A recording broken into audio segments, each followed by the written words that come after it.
Kære Sofie, kære hustru, så blev det endelig vores dag.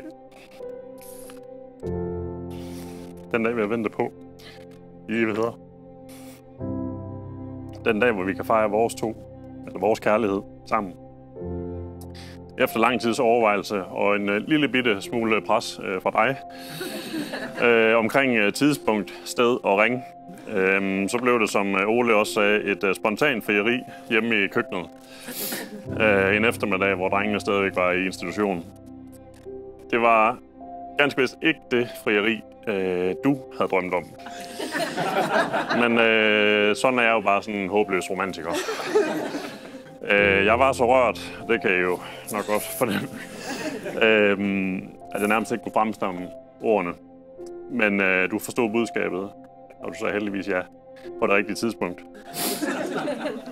Men ligesom vores første date, hvor vi gik hånd i hånd gennem Strøget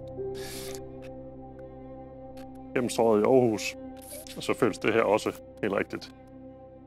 Mads og jeg, vi har haft en 30-30-aftale. Den handlede om, at Mads han ville have sit første barn, inden han blev 30. Og jeg kunne rigtig godt tænke mig at blive gift, inden jeg blev 30, hvis jeg så fandt den eneste ene. Og jeg har ligesom opfyldt min del for 4 år siden.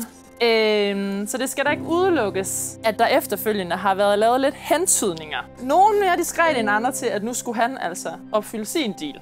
Og da du så endelig går på knæ i april sidste år, og vi begynder på planlægningen, så vil jeg ikke giftes.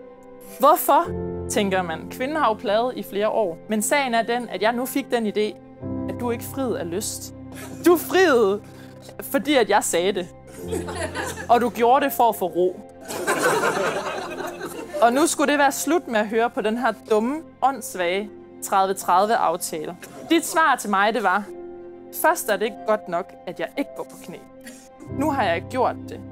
Men nu er det så også et problem. Så jeg ved simpelthen ikke, hvad jeg så skal gøre.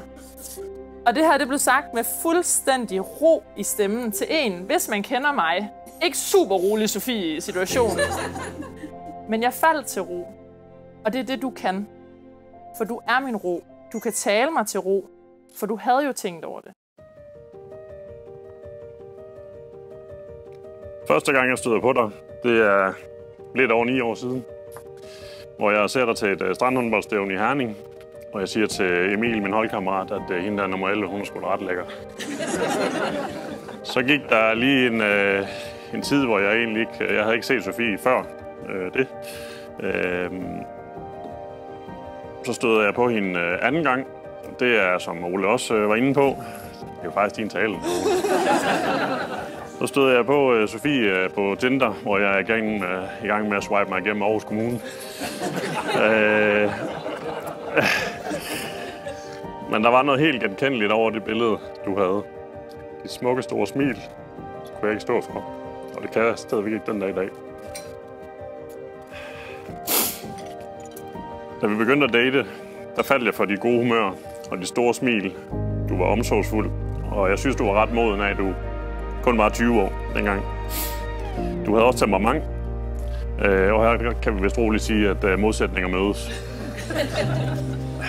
Jeg spurgte dig på et tidspunkt, hvorfor du ville være folkeskolelærer. Dit svar, det var noget i retning af, at du ville gerne gøre en forskel for børn, der har det svært. Og det kendetegner dig rigtig godt på den, du stadigvæk er i dag. Du har et enormt stort hjerte.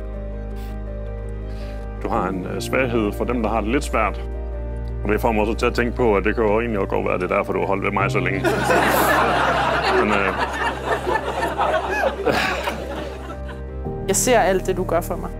For os. Og for drengene. Og du skal vide, at jeg er så stolt af dig. Jeg værdsætter dig hver eneste dag. Og jeg vælger dig hver evig eneste dag. Det har jeg gjort lige siden vi mødtes. Jeg kan ofte komme til at tvivle på mig selv. Men hvis der er noget, som jeg ved, jeg har gjort rigtigt, så er det at give mit hjerte og mig selv 100% hen til dig. Det har ikke altid været nemt. Vi har klaret en del udfordringer, men du har altid været der. Og vi kommer til at stå i flere udfordringer, og jeg kan blive kort for hovedet, men jeg lover dig, at jeg vil gøre mit bedste og være den bedste version af mig selv. Ikke kun for dig, men også for mig og for os. Og du giver mig lyst til at være den version.